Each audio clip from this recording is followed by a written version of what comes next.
The do-it-yourself photo frame prop of a deer is a great photo opportunity for your woodland theme party of any sort.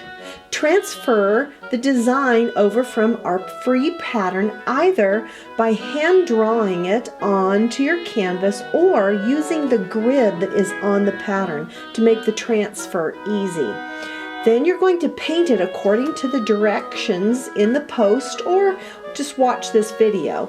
It uses 2 tones of brown. I used the darker for the antlers and then the medium brown for the rest of the deer. The tops of the ears, the round part of the face, and that top part of the body were all that medium brown. I used a beige, which really was more like a skin tone for the center part of the face and the middle part of the ears and the tummy of the deer.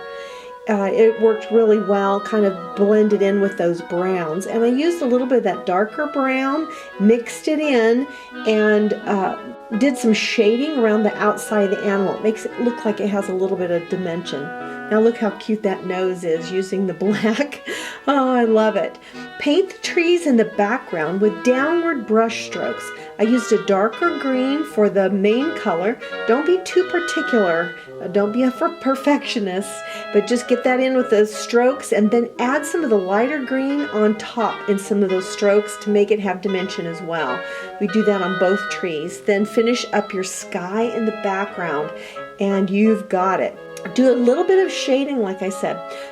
Make a slit in the canvas with an X-Acto knife and then take a scissors and gently cut out the rest of that blank canvas for the face to show through from the back. There's also a pattern for a fox photo frame as well, which is really cute.